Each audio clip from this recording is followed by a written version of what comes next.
ಸ್ನೇಹಿತರೆ ನಮಸ್ಕಾರ. ಸ್ನೇಹಿತರೆ, ಒಂದನೆಯ ಭಾಗದಲ್ಲಿ ನಾವು ಅಬ್ದುಲ್ ಕಲಾಂ ರವರ ಜೀವನದಲ್ಲಿ ಅವರ ತಂದೆಯ ಆಧ್ಯಾತ್ಮಿಕ ಜೀವನ ಮತ್ತು ಶಿಸ್ತುಬದ್ಧ ಕ್ರಮಗಳು ಅಬ್ದುಲ್ ಕಲಾಂ ರವರ ಜೀವನದಲ್ಲಿ ಹೇಗೆ ಬಿಂಬಿಸುತ್ತವೆ ಎಂಬುದನ್ನು ನಾವು ಭಾಗ 1ರಲ್ಲಿ ನೋಡಿದೆವು. ಈಗ ನಾವು ಭಾಗ 2ರಲ್ಲಿ ಅವರ ಗೆಳೆತನದ ಬಗ್ಗೆ ವಿಚಾರಿಸೋಣ. ಸ್ನೇಹಿತರೆ, ನೀವಿನ್ನೂ ನಮ್ಮ ಚಾನಲನ್ನು ಸಬ್ಸ್ಕ್ರೈಬ್ ಆಗಿಲ್ಲ ಅಂತಂದರೆ ದಯವಿಟ್ಟು ಸಬ್ಸ್ಕ್ರೈಬ್ ಆಗಿ ಪಕ್ಕದಲ್ಲಿರುವಂಥ ಬೆಲ್ ಬಟನ್ ಒತ್ತಿ ಆಲ್ ಅಂತ ಕ್ಲಿಕ್ ಮಾಡಿ. ಸ್ನೇಹಿತರೆ, ರಾಮೇಶ್ವರಂನ ಪ್ರಾಥಮಿಕ ಶಾಲೆಯಲ್ಲಿ ಅಬ್ದುಲ್ ಕಲಾಂ ರವರು 5ನೇ ತರಗತಿ ಬಂದಾಗ ಒಬ್ಬ ಹೊಸ ಅಧ್ಯಾಪಕರು ಸೇರ್ಪಡೆಗೊಂಡರು. ಎಂದಿನಂತೆ ಒಂದು ದಿನ ಅವರು ಅಬ್ದುಲ್ ಕಲಾಮರ ಕ್ಲಾಸಿಗೆ ಬಂದರು ಮತ್ತು ಅಬ್ದುಲ್ ಕಲಾಮರು ಒಬ್ಬ ಮುಸ್ಲಿಮರಾಗಿದ್ದರಿಂದ ಟೋಪಿ ಹಾಕಿ ಮುಂದಿನ ಸಾಲಿನಲ್ಲಿ ಜನಿವಾರ ಹಾಕಿಕೊಳ್ಳುವ ರಾಮನಾಥ ಶಾಸ್ತ್ರಿಯ ಪಕ್ಕದಲ್ಲಿ ಕುಳಿತಿದ್ದರು. ಆ ದೃಶ್ಯವನ್ನು ಆ ಅಧ್ಯಾಪಕರು ಸಹಿಸದೇ ಹೋದರು. ಕೂಡಲೇ ಅಬ್ದುಲ್ ಕಲಾಂರವನ್ನು ಹಿಂದಿನ ಸಾಲಿನ ಬೆಂಚಿನಲ್ಲಿ ಕೂರಿಸಿಬಿಟ್ಟರು.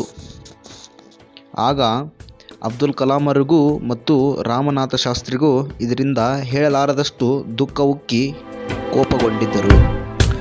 ಶಾಸ್ತ್ರಿಯ ಮುಖವಂತೂ ಕಳಾಹೀನವಾಗಿ ತಾನೇಕೆ ಬ್ರಾಹ್ಮಣನಾಗಿ ಹುಟ್ಟಿದೆ ಎಂಬ ಭಾವ ಬಿಂಬಿಸುತ್ತಿತ್ತಂತೆ. ಆ ಒಂದು ಕ್ಷಣವನ್ನು ಅಬ್ದುಲ್ ಕಲಾಂರವರು ತಮ್ಮ ಜೀವನದಲ್ಲಿ ಎಂದೂ ಮರೆಯುವುದಿಲ್ಲ ಎಂದು ತಮ್ಮ ಆತ್ಮಕಥನದಲ್ಲಿ ಉಲ್ಲೇಖಿಸಿದ್ದಾರೆ. ಶಾಲೆ ಮುಗಿದ ಬಳಿಕ ಕಲಾಮರು ಮತ್ತು ರಾಮಶಾಸ್ತ್ರಿಗೂ ತಮ್ಮ ಮಾತಾಪಿತೃಗಳಲ್ಲಿ ಈ ವಿಷಯವನ್ನು ನಿವೇದಿಸಿಕೊಂಡರು.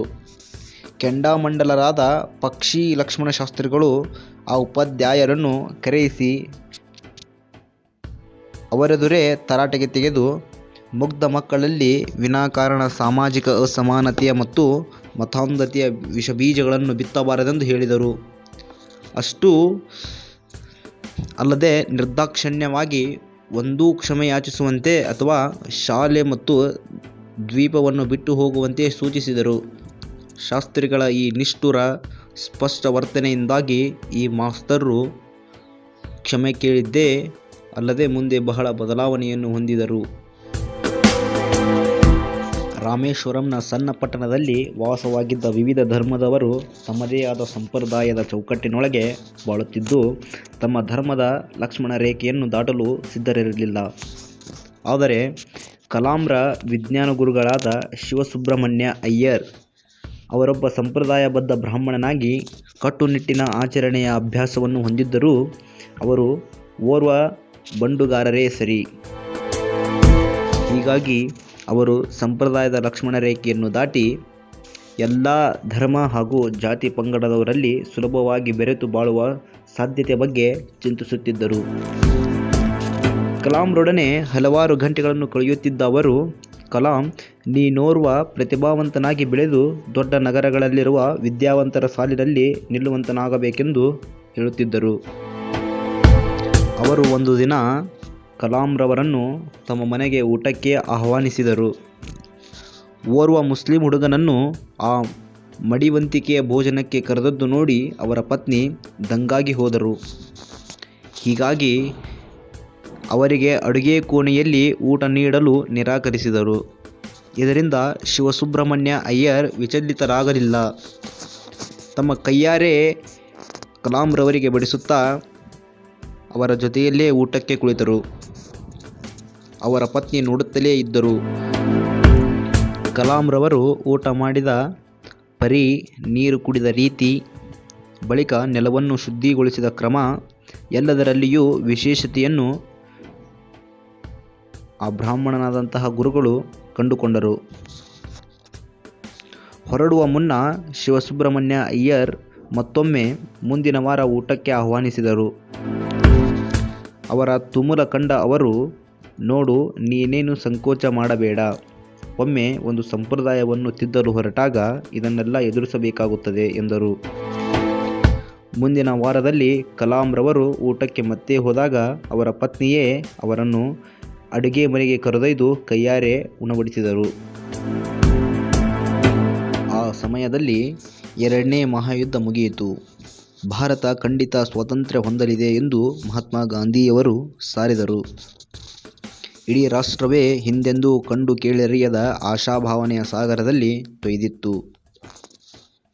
ಕಲಾಂರವರು ಜಿಲ್ಲಾ ಕೇಂದ್ರವಾದ ರಾಮನಾಥಪುರಂನಲ್ಲಿ ವಿದ್ಯಾಭ್ಯಾಸ ಮುಂದುವರಿಸಲು ತಂದೆಯವರ ಒಪ್ಪಿಗೆ ಕೇಳಿದರು. ತುಂಬ ಯೋಚನೆಯಿಂದ ತುಂಬಿದ್ದ ಕಲಾಂರವರ ತಂದೆ ಹೇಳಿದರು, ಅಬ್ದುಲ್, ನನಗೆ ಗೊತ್ತಿದೆ, ನೀನು ಬೆಳೆಯಬೇಕಾದರೆ ಇಲ್ಲಿಂದ ದೂರ ಸಾಗಬೇಕಾಗಿದೆ. ಸಮುದ್ರ ಹಕ್ಕಿ ತನ್ನ ಗೂಡನ್ನು ತೊರೆದು ಸೂರ್ಯನತ್ತ ಹಾರುವುದಿಲ್ಲವೇ? ನೀನು ಇಲ್ಲಿನ ನೆನಪಿನ ಕ್ಷಣಗಳನ್ನು ಮರೆತು ದೊಡ್ಡ ಆಕಾಂಕ್ಷೆಗಳತ್ತ ಸಾಗಬೇಕು, ಸಾಧಿಸಬೇಕು. ನಮ್ಮ ಪ್ರೀತಿ ಅಥವಾ ನಮ್ಮ ಅವಶ್ಯಕತೆಗಳು ಖಂಡಿತ ನಿನ್ನನ್ನು ತಡೆಯಲಾರವು ಎಂದು ಅಬ್ದುಲ್ ಕಲಾಂರವರಿಗೆ ಅವರ ತಂದೆ ನುಡಿದರು. ಹಿಂದೆ ಮುಂದೆ ನೋಡುತ್ತಿದ್ದ ಕಲಾಂರವರ ತಾಯಿಗೆ ಅವರ ತಂದೆಯವರು ಖಲೀಲ್ ಗಿಬ್ರಾನ್ ಮಾತುಗಳನ್ನು ಉದ್ಘರಿಸಿದರು. ನಿಮ್ಮ ಮಕ್ಕಳು ನಿಮ್ಮ ಮಕ್ಕಳಲ್ಲ, ಜೀವನದ ಸ್ವಪ್ರೇಮದ ಪುತ್ರ ಪುತ್ರಿಯರು ಅವರು. ಅವರು ನಿಮ್ಮ ಜೊತೆಗೆ ಇರುವುದಾದರೂ ಅವರು ನಿಮಗೆ ಸೇರಿದವರಲ್ಲ. ನಿಮ್ಮ ಪ್ರೀತಿಯನ್ನು ಅವರಿಗೆ ನೀಡಬಹುದೇ, ಆದರೆ ನಿಮ್ಮ ಆಲೋಚನೆಗಳನ್ನಲ್ಲ. ಅವರಿಗೆ ಅವರದೇ ಆದ ಆಲೋಚನೆಗಳಿವೆ ಎಂದು ಕಲಾಂರವರ ತಂದೆ ಅವರ ತಾಯಿಗೆ ಹೇಳುತ್ತಾರೆ. ಆ ಬಳಿಕ ಅಬ್ದುಲ್ ಕಲಾಂರವರ ತಂದೆ ಕಲಾಂರನ್ನು ಮತ್ತು ಅವರ 3 ಸಹೋದರರನ್ನು ಮಸೀದಿಗೆ ಕರೆದೊಯ್ದು ಪವಿತ್ರ ಕುರ್ಆನ್ದ ಸಾಲುಗಳನ್ನು ಓದಿಸಿದರು.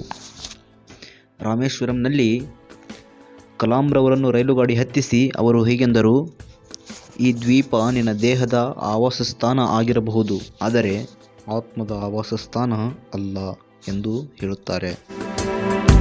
ನಿನ್ನ ಆತ್ಮ ನಾಳೆಯ ಮನೆಯಲ್ಲಿ ನೆಲೆಸುತ್ತದೆ. ಅಲ್ಲಿ ರಾಮೇಶ್ವರದ ನಾವ್ಯಾರೂ ಕಾಣಿಸಿಕೊಳ್ಳಲಾರೆವು. ನಮ್ಮ ಕನಸಿನಲ್ಲಿ ಕೂಡ ಇದು ಅಸಾಧ್ಯ. ನನ್ನ ಕಂದ, ದೇವರು ನಿನ್ನನ್ನು ಹರಿಸಲಿ ಎಂದು ಆಶೀರ್ವಾದವನ್ನು ಮಾಡಿ ಅವರನ್ನು ಬೀಳ್ಕೊಟ್ಟರು. ಸ್ನೇಹಿತರೆ, ಇದು ಇವತ್ತಿನ ಅಬ್ದುಲ್ ಕಲಾಂರವರ ಜೀವನ. ಮತ್ತು ನಾವು ಮಾಡುತ್ತಿರುವ ವಿಡಿಯೋಗಳು ನಿಮಗೆ ಇಷ್ಟವಾಗಿದ್ದರೆ ದಯವಿಟ್ಟು ಲೈಕ್ ಮಾಡಿ, ಸಬ್ಸ್ಕ್ರೈಬ್ ಆಗಿ ಮತ್ತು ಶೇರ್ ಮಾಡಿ.